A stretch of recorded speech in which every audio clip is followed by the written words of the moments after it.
Hello students, आज की class में हम पढ़ेंगे टेबुलर प्रेजेंटेशन क्या होता है। ठीक है, तो हम स्टार्ट करते हैं टेबुलर प्रेजेंटेशन से।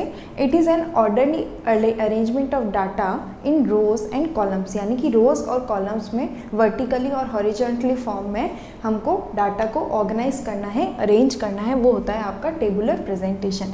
आगे हम बात करते हैं कंटेंट्स ऑफ टेबल की। तो उसमें आपके सबसे पहले आता है table number, then title, then head notes, then caption heading और कॉलम हेडिंग, देन बॉडी, ये आता है यहाँ का स्टब हेड्स जो यहाँ आएगा, देन रो हेडिंग जो यहाँ आएगा, footnote, source and then column. ठीक है, अब हम बात करते हैं टेबल में क्या कैसे करना है। उसके लिए मैं आपको एक एग्जांपल देती हूँ। सबसे पहले आता है आपका टेबल नंबर। टेबल नंबर में जैसे आपकी टेबल नंबर 5 है, मान लीजिए मैं 4 टेबल्स पहले बना चुकी हूँ, तो मैंने यहाँ पे इसको दे दिया टेबल नंबर 5।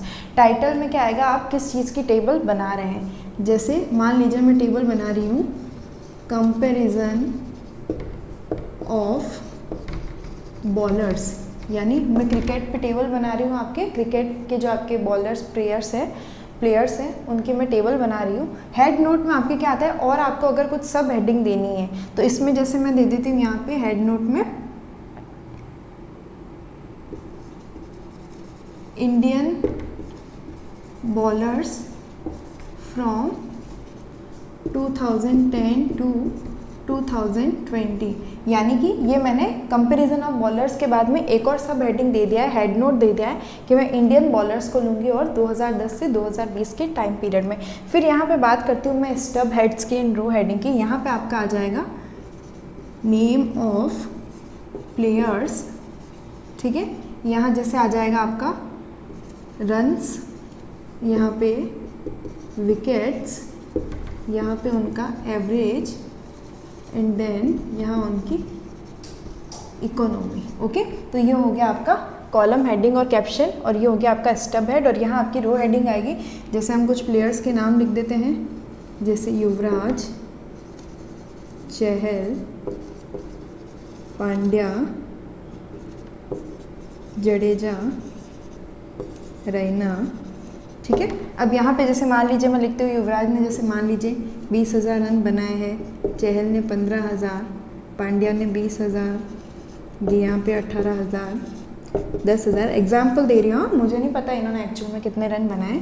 यहाँ पे जैसे इसने लिए हैं 500 विकेट, यहाँ 400, यहाँ 300, यहाँ 500, यहाँ पे 200। ठीक है, और यहाँ इनका एवरेज मान लीजिए आ गया 50, 40, 30, 40, 50, एंड देन इनकी इकोनॉमी आ रही है जैसे मान लीजिए 49.89, यहाँ पे 48.7, 46.2, 44.89, 43.98। ठीक है, ये जैसे इनकी इकोनॉमी आ गई। तो ये आपने जो भी आपने यहाँ पे ये सब डाटा लिखा है, ये सब क्या है, आपकी सेल्स है, और इसको पूरे को क्या बोलते हैं, जो भी ये बीच के पोर्शन में लिखा है इसे हम बोलते हैं बॉडी बोलते हैं।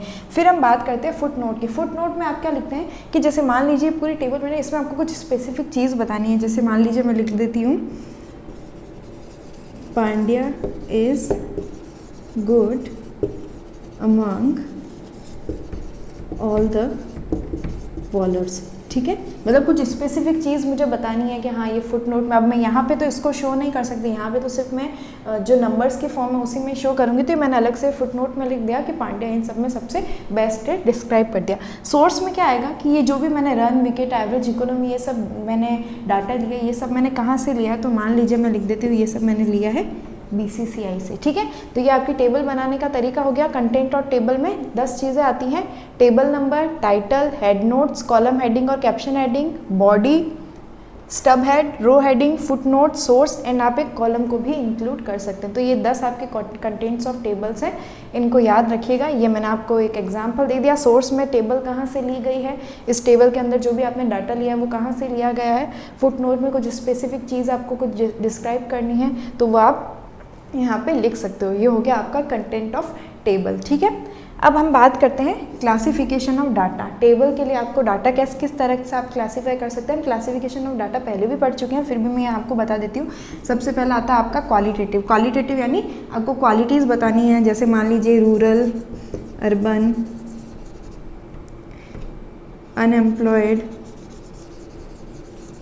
एम्प्लॉयड, लिटरेट, इलिटरेट, इस तरह से आप क्या कर रहे हैं, क्वालिटी बता रहे हैं, तो वो हो जाएगा आपके क्वालिटेटिव।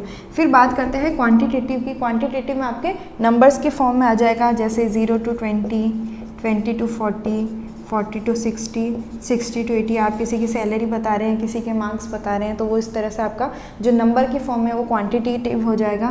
टेम्पोरल होता है आपके टाइम बेसिस, जैसे मैं पर्टिकुलर यहाँ पे ले रही हूँ 1990, 2000, 2010, 2020, 2030, ऐसे में अगर टाइम बेसिस पे कोई डाटा ले रही हूँ वो हो जाएगा आपका टेम्पोरल डाटा।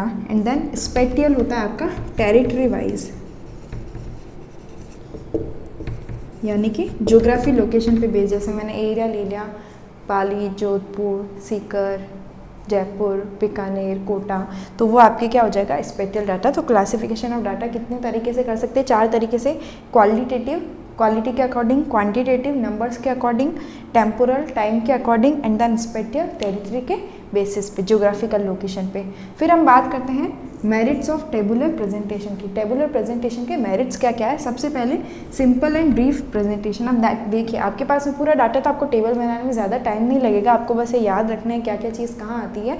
आप उसको डिस्क्राइब इतने कम शब्दों में, मतलब शब्द भी ज़रूरत नहीं है, सिर्फ आपने नंबर के फॉर्म में यहाँ पे एक टेबल शो कर दी है, और अब आप इस टेबल को पढ़ के, इसको देख के आप अच्छे से बता सकते हैं किसने कितने रन लिए, कितने विकेट लिए, क्या एवरेज, क्या इकोनॉमी, कौन बेस्ट प्लेयर था, सब कुछ आप बता सकते हैं सिंपल और इजी वे में। यानी कि इसको बनाना भी इजी है और एक छोटी सी टेबल से आप ब्रीफ प्रेजेंट कर सकते हैं। और यहीं अगर आप इस टेबल को अगर टेक्सचुअल के फॉर्म में लिखेंगे तो आपको 4-5 पन्ने पढ़ने पड़ेंगे, तब आपको समझ में आएगा किसका क्या स्कोर, किसके क्या रन, आप बोर भी फील करेंगे। फिर क्या होता है, ईजी कंपेरिजन। इस तरह से मान लीजिए मैंने बॉलर्स के साथ में ये 2010 से 20, इससे पहले के मैंने और प्लेयर्स की ऐसे अलग अलग लिस्ट बनाओगे लिए, तो अगर मैं टेबल के फॉर्म में बनाऊंगी तो मेरे लिए कंपैरिजन इजी हो जाएगा टेक्सचुअल के कंपेयर में। ओके। फिर इजी एनालिसिस, जैसे मैंने बताया, अब आप ये टेबल देके बता सकते हैं हाईएस्ट रन किसके हैं, हाईएस्ट विकेट किसके, एवरेज किसका अच्छा है, इकोनॉमी किसकी अच्छी है। तो एनालिसिस क्या हो जाता है, इजी हो जाता है एंड इकोनॉमिकल। अब टेक्सचुअल के लिए आपका क्या होगा, आपका टाइम वेस्ट होगा, आपको इतना सब पढ़ना पड़ेगा, इतना सब जो लिख रहा है उसने भी वो लिख रखा है, उसको इतना आप पढ़ोगे। फिर टेक्सचुअल को समझने के लिए आपको अलग से एफर्ट्स लगाने पड़ेंगे। फिर उस टेक्सचुअल से आपको ऐसे टेबल्स वगैरह आप अलग से बनाओगे, तो वो सब क्या हो जाएगा, आपको यहाँ पे करने की ज़रूरत नहीं पड़ेगी। आपके लिए ये क्या हो जाएगा, आप ये टेबल को देखते ही सब अच्छे से पता लगा लेंगे, तो ये आपके लिए क्या इकोनॉमिकल हो जाएगा, टाइम बेसिस में भी, कॉस्ट बेसिस में भी, ओके, और एफर्ट में भी। तो इसके मेरिट्स क्या क्या हो गए, simple and brief presentation, easy comparison, easy analysis and economical. तो यहाँ पर आपका प्रेजेंटेशन ऑफ डाटा भी कंप्लीट होता है। Thank you.